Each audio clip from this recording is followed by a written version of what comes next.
Welcome to John Gets Games. Today I'll be doing a full 3-player playthrough of Quests of Valeria.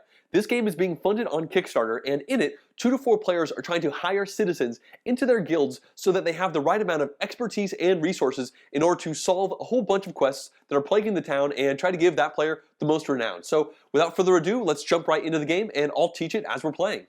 So here we have the game fully set up for 3 players. Each player starts with one random endgame victory point card, which I'll explain in just a minute, and then we all start with 3 citizen cards in our hand. We can see here that the guild master we drew is going to give us 1 extra victory point for each adventure and battle quest that we complete at the end of the game. This line right here shows all the available quests right now, and there are 4 different types. So this is going to give us some direction. We're probably going to want to try to get adventure and battle quests done, and the other 2 players are going to have another combination of 2 of these each. These endgame goals should be kept hidden, but I'll leave mine face up for the purpose of the video. Each player's turn consists of taking 2 actions total, and there are 4 different action options available. The first is to hire. You can see the cost to hire these citizens in the tavern according to these numbers on the tavern card. So this monk is going to cost 0, the archer cost 1, etc. going down. Also, you'll notice you can spend 2 to hire somebody from your hand. So when you spend these numbers here, that's discarding that many cards from your hand. So usually these cards in your hand are mostly currency, but you can always actually hire one of them by spending 2, like I just said. So let's start things off by hiring this monk because it costs 0, so we can just take him and immediately put him into our guild hall. Whenever a citizen enters your guild hall, you immediately evaluate all the higher actions that are at the bottom of the card. Oftentimes, these are extra versions of the regular actions you can take during a turn. So for instance, these say D, which stands for draw, and that is another one of the 4 options you could do for actions on your turn. And when you draw, you simply take 1 card from the top of the deck. So I will draw 2 cards from the top of the deck. Those go into my hand, and now I have 1 more action to do. We know that we're looking to complete adventure and battle quests because we get an extra victory point for each one of those at the end of the game. Right now, looking at the row, unfortunately, there's just 1 battle and 1 adventure out there. So in order to complete these quests, you have to get all the stuff in the top part of the quest, and then the bottom will be the rewards. So this battle right here, which says, rescue our boy from the Goblin King, you're going to need at least 1 shadow citizen in your guild hall in order to complete this, plus you'll also need 2 gold and 3 strength. This adventure one, which says, deliver scroll of eye to Asteroid in the library, we're going to need 1 worker and 1 holy symbol, as well as 4 gold and 2 magic. So right now we've got 1 holy symbol and 1 magic, so we're not really close to getting either of these, but we want to work towards it. Since we already have 1 holy symbol and a magic, maybe we should push a little bit more for this quest right here. And in order to do that, we're going to need another worker symbol. And right now in our hand, we have none of those available to us, so we don't need to worry about hiring from there. We could hire one of these 2 people out here, but these cost 2 each as well to grab. I think it probably makes sense to grab this one right here because it has 2 gold, and we know we're going to need 4 gold total anyway. So let's go ahead and hire this bard, and then we're going to spend 2 cards from our hand in order to do that. I think at this point it does not matter terribly. This one is not particularly good to us, so we'll discard it. And let's get rid of this thief card here as well. When the bard gets hired, you can discard 1 card from your hand or your guild hall down here to draw 2 more cards. So let's go ahead and do that. We'll get rid of this card right here, and then we'll get to draw 2 more. And we have now done both of our actions for the turn. So these are going to slide over, and we are going to refill the row, and it's the next player's turn. It's now the red player's turn. I'd like to note that I put these in the game so it's easier for me to refer to. They don't actually come with the game. And they are going to start with their first action being hiring for free, just like we did, to grab this archer here. You'll see that it also has a single draw action. So when this goes into their guild, they're going to draw 1 new card. And for red's second action, they're going to spend 2 cards from their hand into the discard pile in order to hire the blacksmith, which also has a single draw action on the bottom when it gets hired. So they're going to get 1 card back. The blue player's first action is going to be just like the first 2 players. They're going to grab this cleric for 0, and as soon as that goes into their area, they're going to draw 1 card into their hand. And for blue's second action, they're going to discard this 1 card in order to hire the priestess. You'll see that the priestess does not actually have a higher bonus down here. She's just more powerful with the attributes that comes along.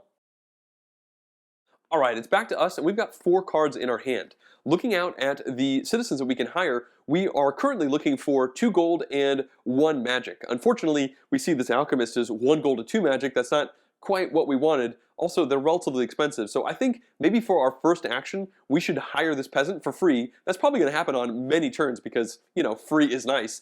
And then we'll get 2 draws and see if we get something that'll really work for us. So we will hire this guy for our first action and then grab those 2 new cards. And we can see, that's interesting. This one down here lets you draw and then take a higher action. And this one is just a really strong guy. Neither of these are really what we were looking for, though. With our second action, I think we're going to spend this knight here in order to satisfy the requirement to hire the blacksmith from the tavern and bring him into our area. This gets us 2 more gold, so we can actually match this 2 gold with this 2 gold to get to the 4 we need, and then we just need to figure out the magic situation. And as soon as we put this into our area, we get to draw 1 more card, so we've got a whole bunch of cards in our hand. The red player's first action is going to be to hire the thief and spend nothing to do so. And if you look at the bottom here, you'll see that this little C here means a citizen card, and an arrow and a hand with a question mark. That means that the thief can steal 1 citizen card from an opponent's hand and put it into the thief player's hand. So that happens as soon as the thief gets melted down. Since we currently have the most cards in our hand, the red player decides to choose from us, so they steal this card. And for red's second action, they're going to do a new type that I haven't shown you yet. And that is the reserve quest action. So down here, you can complete these quests when they're on public display, or you can spend an action to put it into your own area. And at that point, only you can complete that quest, and you don't have to worry about somebody else swooping in and grabbing it. So this one is the logistics of warfare. It's going to go in red's area, and now they can work towards that without worrying about somebody else grabbing it. And just like we refresh the tavern, we're going to refresh the quest line at the end of every turn. The blue player has a pretty simple turn lined up. Their first action, they're going to hire this butcher, which has no bonuses on the bottom. And for their second action, they are going to discard this paladin from their hand in order to hire this alchemist. It's back to us, and we still have 5 cards in our hand, but more importantly, this cleric is now cheap. In fact, it's free. So I think we should spend our first action grabbing the cleric and putting it into our area. And this is important because now, well, first of all, we get to draw another card into our hand. It looks like, oh, that's interesting. I'll explain that symbol in a little bit. But now, for our second action, we can finally complete a quest. That would be delivering scroll to the Eye of Asterden library. And in order to do that, we are going to discard this card as well as this one and this one. These are going to leave our area entirely, but that's okay. All these bonuses only really happen when you actually put it down. So when we look at the quest itself, we can see that we are matching. We have at least one of these hammer symbols, we've at least one of these holy symbols, and then we've got the 4 money and the 2 mana. And now we get to receive the reward that's at the bottom. We see it's going to be worth 3 points to us at the end of the game, but we know it's actually going to be worth 4 because the adventure matches up with our guildmaster. And then we get 1 draw action, so we'll take another one off the top of the deck, and that finishes our second action. This goes face down in our area, and our turn is over. This is also a good time to mention the endgame condition for the game. We are going to keep going until one player has completed 5 quests. Once that happens, we're going to finish the round, and we can see that we have the starting player card because we started, so that everybody takes the same number of turns, and then we'll count out the victory points. So now you know how the game ends. For the red player's first action, they are going to hire from their hand. So as you can see here, it costs 2 to do that. So they're going to discard this monk and the rogue to the discard pile, and then they can hire the champion, which will plop down there. It has no hiring bonus, but it has 3 strength, which is quite a lot. For their second action, they're going to hire the bogatir for 0, because it's on the end of the line. And you'll see at the bottom, the hire action is actually a complete quest action. So once this goes into their area, they can complete this quest, which they can now actually satisfy. So first of all, they're going to use the bogatir, they're going to use this champion, and then lastly, they are going to use this blacksmith. As you can see, that will work out great for the logistics of warfare because they have the hammer, they have the helmet, they've got the 2 gold, and the 4 strength. The reward for completing this quest is 3 victory points, and they're going to get 1 draw action, which comes from the top of the pile. For the blue player's first turn, they've decided they want to complete a quest. Specifically, they're going to vandalize the Orb of Urdur, and in order to do that, they need a shadow and a holy, as well as 2 gold, 2 magic, and 2 strength. Fortunately, they have everything they need in their hand already. With these 3 cards here, the cleric is going to be able to hang out and do another quest later on, I suppose. Looking at all these requirements, they definitely have it made, so these are going to get discarded, and now they get the rewards, which will be 3 victory points. They'll get a draw action, and then this R stands for the reserve quest action, which I already showed you a little bit earlier. So this quest is completed. So they draw their 1 card, and then they decide to reserve this quest here, which says restore the palace's magical wards. So we'll put that down there for them in the future, and they've got that one in the bank. And with their last action, they're going to discard this card in order to pay for hiring the rogue into their guild. Looking out at the new quests that popped up, there are 2 adventure quests, which is really good for us. And specifically, if we look at this one over here, it requires 3 strength, and we happen to have this beefy champion in our hand already. So I think we should maybe try to gun for that, especially considering it has the helmet symbol that we're looking for as well. So let's go ahead and hire this guy into our area, but we are going to have to get rid of 2 other cards from our hand. Well, looking around, it seems like this is not going to be terribly strong for what we're looking to do, so we can discard that one. And then, I guess we've got lots of cards in our hands, so we don't really need a peasant to draw us 2 more, so we'll discard that as well. Looking towards that adventure, we're also going to need gold and magic, so I think we may as well grab this alchemist for free. It's got gold and magic on there. That seems like a pretty good start. For Red's first action, they're going to hire this mercenary for free, and it's going to get them a draw action. And then for their second action, they are going to actually complete this quest down here, which we were kind of looking at earlier, but I guess we sort of forgot about it. When we look at the stuff they have, they are going to discard all 3 of these cards in order to have the 3 strength, 2 gold, and the shadow tokens. So this is rescuing our boy from the Goblin King, and it's going to give them 3 victory points, and it lets them reserve another quest. The quest that they are going to be grabbing is this one right here, the Bribe the Amaranth Nobles. For Blue's first action, they are going to hire this archer by discarding this 1 card from their hand, and then they are going to complete a quest. But before that, the archer, of course, gives them a card from the top of the deck, and now they are going after the Assassinate the Double Agent quest. They decide to do this instead of their reserved one because they can get to this whenever they really want to. So they discard all 3 of these, and it's actually a really good match. It's pretty much perfect. 2 magic, 2 gold, 3 strength, and yeah. That double agent is assassinated. They get 4 points, and then they're going to get 2 more draws off the top of the deck. Okay, it's back to us, and we only have 1 quest, and both of our opponents have 2 quests, which is not great because we've all taken the same number of turns. But they have no cards in front of them, and I've got lots. So let's see if we can catch up. We were trying to target this quest over here, and let's see. We have the 3 strength. We've got the 1 gold, and the mana. We don't quite have all the mana, but if we look at our hand, we do have this other alchemist here, and that would give us enough mana. And this card is worth 4 points, and actually 5 points for us because it's adventure. So I think what we want to do is try to get it on this turn. So in order to hire this alchemist, we are going to have to discard 2 cards from our hand. Now, the way this miner works here, we haven't actually used any of them yet, but when you discard a card with this equal sign, that equal sign is worth the amount of gold, in this case, that is being discarded on all the other cards. But looking out at all the quests right now, first of all, we're quite lucky. There are 4 battle and adventure cards total out here, so there's lots of good options for us. But pretty much none of them require gold, so I think we can get rid of this miner here. And for that same reason, I think we're going to discard this rogue. And now we have everything to complete this quest, which is escort Brother Maynard on his pilgrimage. That's quite a lot of escorting that he needs. So we're going to discard both of these. That'll get us the magic and the gold that we need. Then we're going to discard this 3 strength. It also gives us the soldier icon. And finally, we're going to discard this one just for the holy symbol. It's a bit unfortunate we have to discard 4 cards to make this quest happen, but it is worth 4 + 1 points to us, and we get 2 draws. So I think ultimately this is going to be worth it to us. So let's put this into our area, and then we're going to get those 2 draws into our hand, and that finishes our turn. For the red player's first action, they're going to hire this assassin down here for free, and if you see at the bottom, we have a little C with an X through it, and then this symbol right here. Now this means you discard a citizen from somebody's tableau. So you actually kill somebody that's already been hired into their guild. And unfortunately, we're the only ones with anybody in our guild right now because the blue player is completely empty. So this gets hired into their area. And then our poor peasant here gets assassinated, he gets discarded, and I won't be able to use him to find quests. That's pretty unfortunate. And for red's second action, they're going to discard 1 card from their hand in order to hire the Bard. And if you look down here, this means they can discard another card from their hand in order to get 2 draw actions from the top of the deck. So that's what they're going to do. The blue player's first action will be to discard 1 card from their hand in order to hire the peasant into their guild, and that's going to get them 2 draws off the top of the deck.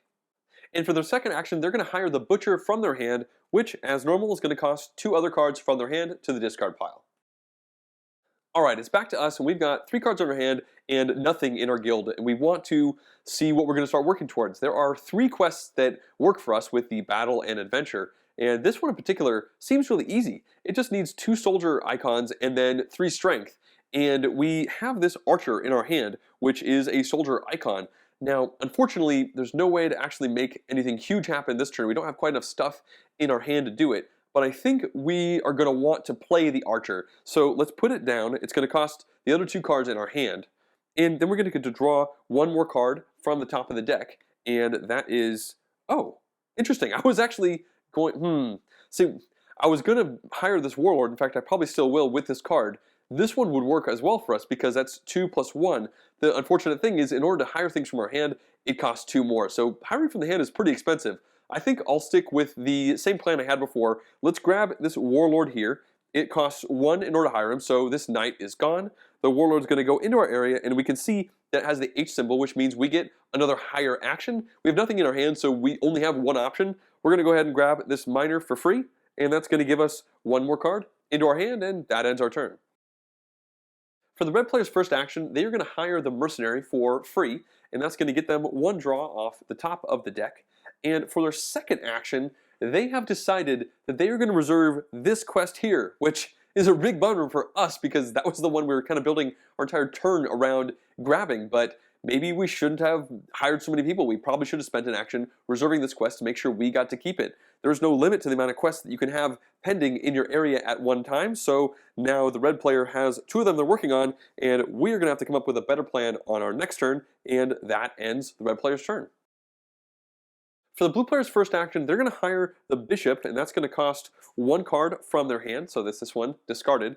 And the action down here says you actually take a citizen from another player's guild and bring it into your guild. So that's really powerful action, and they've decided they want to grab this mercenary here. Now it's important to note you only activate the bottom effects when you are hiring, and this is not a hire action, this is more of a steal, so you're not going to get that extra draw down there. But then for their second action, they're going to discard this card from their hand in order to grab this mercenary here, which is going to give them 1 draw from the top of the deck, and that will finish their turn. Alright, it's back to us. We've got 1 card in our hand, and we've got all these people in our guild that were perfectly situated to complete this quest, but it was taken out from underneath us. There's no way for us to go over there and grab it now. That opportunity has passed, so we need to look to the future. And right now, there are these 2 adventure quests out here, which we do like, and the rest are subterfuge, which we don't like as much. And looking out at the rest of them, there's a lot of similarity here, actually. I mean, these are very similar with holy and gold, magic, and strength, and we just don't really have any magic at the moment, and we don't really like subterfuge anyway. I think what we kind of want to try to do is make one of these work. This one in particular, because we have the strength to do it, we have the right icons, we just need 2 magic. So let's go ahead and start by hiring the bard. When we do that, first of all, it's free, which is nice, and then we can discard 1 card to draw 2. So we'll go ahead and discard this one to draw 2 more from the top of the deck, which gives us a little more buying power and flexibility to do cool stuff. And let's see, these are not terribly interesting. We can't afford either of them at this point anyway, but let's see. The next thing we should probably do is hire again. I mean, there's no quest we can take, or I suppose that we can maybe learn from the error of our ways and actually reserve a quest so that it doesn't get taken out from underneath us. You know, let's go ahead and do that. We really don't want to set up for something and then miss out on it like we did last time. Let's reserve this one here because we are closest to it and we just need to get 2 magic somehow. So we'll put that over here. It's now reserved for us, and that ends our turn. For the red player's first action, they are going to hire the thief for free, and as you can see in the bottom, this means they get to steal a card from an opponent, and unfortunately, they've decided they are going to steal from us, so they're going to get this one here into their hand. And for their second action, they've decided they're going to hire the bishop all the way over here. It costs 3 to hire, but the bishop is so powerful because it lets you pull somebody from a tableau into another one, and more importantly, it makes sure that you have control of it and nobody's going to steal away from you. So they're going to discard all 3 of these cards from their hand in order to do that. It goes into their area, and they're stealing this butcher here from the blue player. For the blue player's first action, they are going to hire the sorceress for free. And this action down here means they discard 1 citizen or quest from the tavern area. And what they've decided to do is they are going to discard this warlord, get him out of there, and now they are going to actually complete this quest down here, which is serve the alchemist Petrus some justice. You see that right there? And in order to do this, they are going to need to use this peasant. They are also going to need to use this mercenary. They're going to need this sorceress, and finally this bishop. So quite a bit of cards to make this happen. And if you look down, we definitely have the working symbol. This equals means 1 because it's equal to the same amount of magic that's being discarded currently, and so that's going to get to 2. We have our 1 strength, so that all works out. They're going to get this as 3 points, and they get an extra higher action. That is the 3rd quest that they've completed, so they're now in the lead as far as quests are concerned, and they've decided to discard this card from their hand in order to hire this merchant, which also has an H down at the bottom, which means they can hire again. Unfortunately for them, though, they have no more cards in their hand, and there is no more free people to hire, so that last action is going to be wasted. Alrighty, it's back to us, and once again we only have 1 card in our hand because 1 got stolen, unfortunately, and we've got quite a few people in our guild, but we're still not in a good spot to tackle any of these quests that we care about, the adventure and the battle ones, because they all require at least 2 magic. This one requires 3, which is just a lot. I mean, looking out here, both of these have 1 magic, and I think we are probably interested in grabbing this priestess here because that magic and strength is a good combo for the quest that we're seeing out here. But when I look down here, I notice that we have this commerce quest down here, which we don't normally care about, but we can satisfy it with 2 cards, which is really low. I mean, I don't think I've satisfied any quest at all so far this game or seen anybody else with just 2 cards, and that's these 2 right here. So let's go ahead and do that. If you look at the card here, it is reconstructing the western wall. It requires 2 workers and 3 gold. And this miner has the equal sign, which means that equals the same amount of gold as everything else we're discarding, which is 2. So that's 4 gold plus 2 hammers. Let's go ahead and do this. We don't get any bonuses for it. It's just a straight 2 victory points, but we know that the blue player is already at 3 quests. This puts us at 3 quests, which is good, and it also doesn't really hurt our ability to work on these other quests we were looking at because they don't even need gold. So that's great, and we get 2 points, and we get an extra draw action from the top of the deck.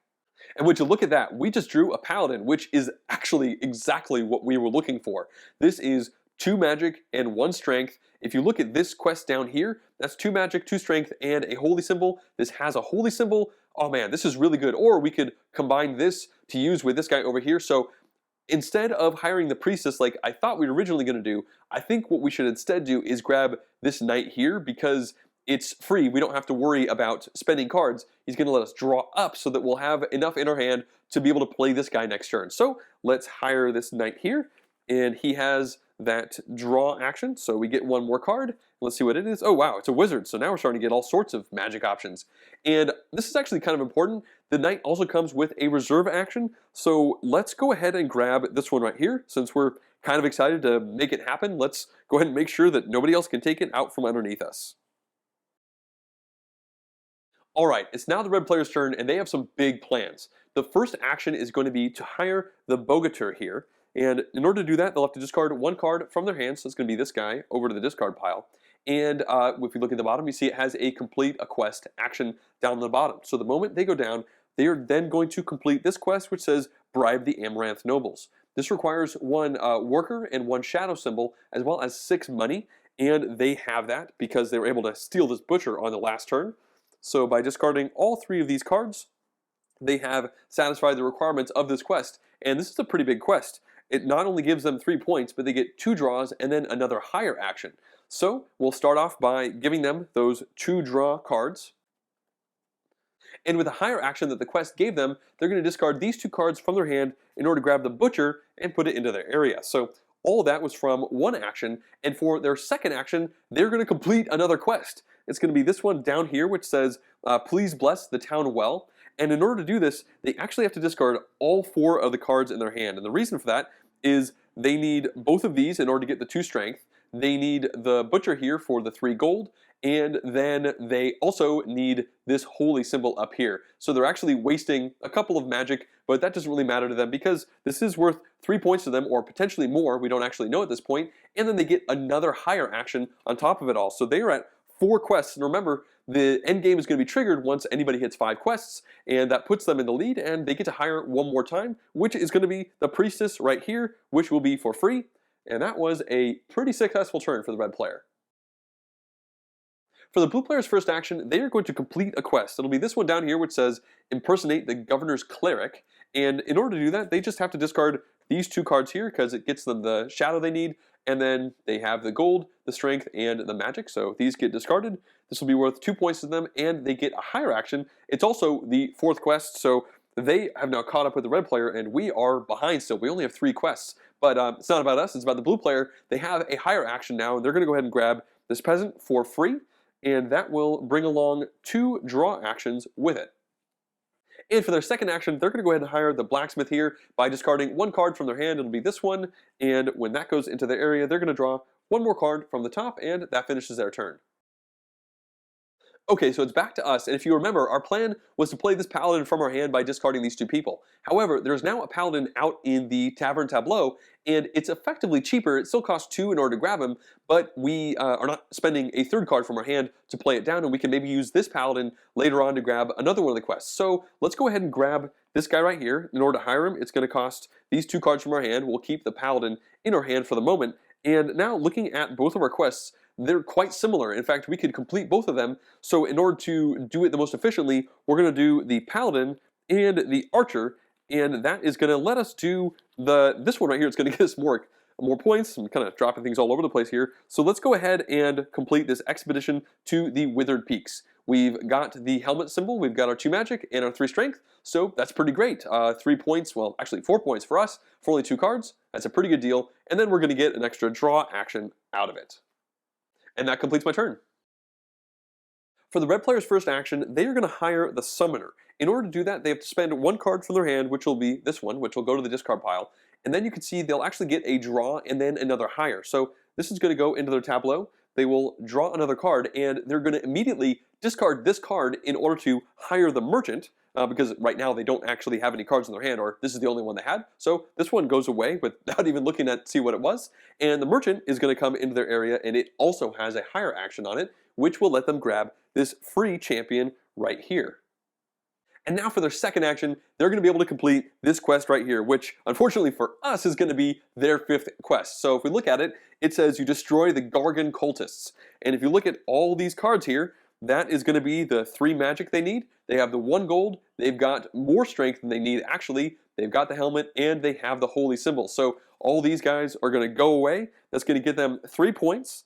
It's also going to give them 1 card into their hand and 1 more hire. However, at this point, they can't actually afford to hire anybody because all these cost 2 or 3. This is the only one in their hand. And honestly, they don't want to hire anyone anyway because the game is going to end after the blue player's turn because they triggered it with having 5 quests. And the tiebreaker is whoever has the least number of citizens in their tableau. So they're very happy with not being forced into hiring. Actually, now that we're talking about it, they wouldn't be forced into it anyway because you're allowed to evaluate the rewards on these quests in any order they want. So they could have said they tried to hire and then they just drawn afterwards and it wouldn't happen anyway. All right, so let's move on to the blue player's turn. Okay, so it's now time for the blue player's turn, and this is actually the last turn of the game because we were the starting player, and so we're going to finish the round out now that the end game has been triggered. So to begin, the blue player is going to hire this summoner right here, which is going to cost 1 card from their hand. That'll be this one right here, which they will discard, and the summoner is going to let them draw a card and then hire another citizen. So they're going to take this card into their hand, and then they're going to discard both of the cards they have in their hand in order to hire this monk here. So those are gone. The monk goes into their area. They're going to get 2 more cards into their hand for the monk. And now they have 1 more action. And with that, they are going to complete this quest down here, which says the Empire needs potions.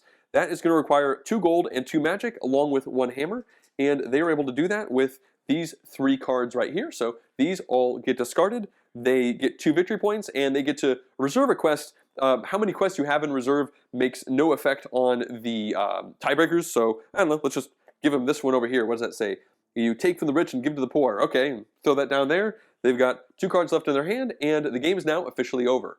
So now each player reveals all the quests they were able to complete throughout the game, and they also reveal the guildmaster that they were representing throughout the game. The red player had the one that gave them an extra victory point for each battle and common quest that they completed. Now if you look, all 5 of them are battle and commerce quests. So when you add up the 5 bonus points plus the 15 they had already, they end the game with 20 points.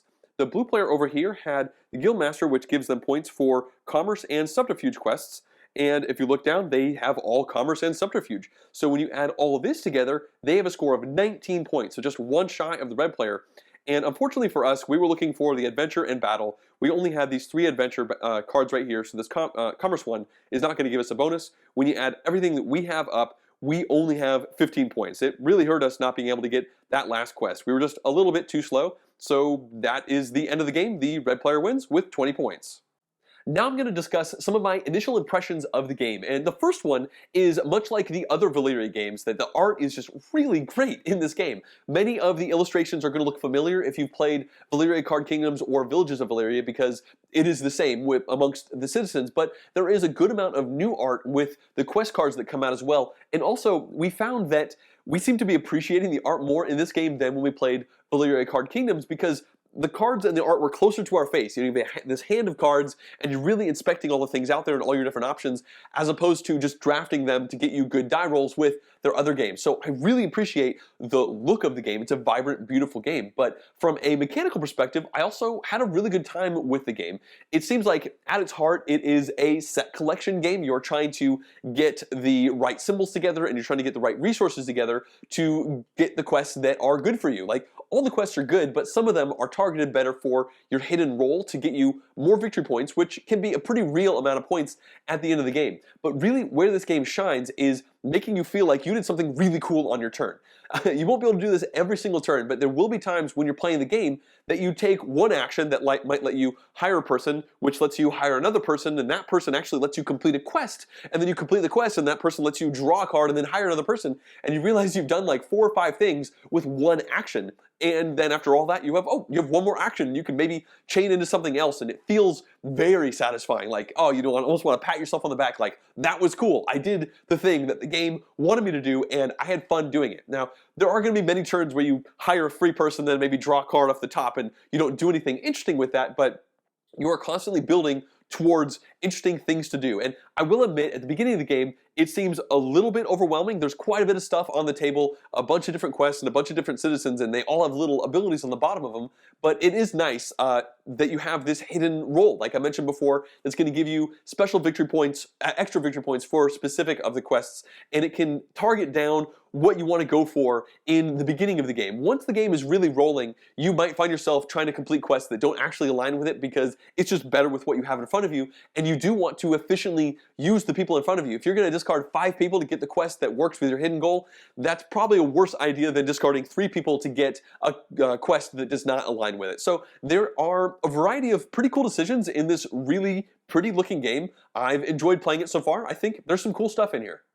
If you'd like to see more full game playthroughs like this one, as well as in-depth board game reviews and vlogs, please subscribe to my channel. Also, you can directly support the channel at patreon.com/JohnGetsGames. Thanks for watching.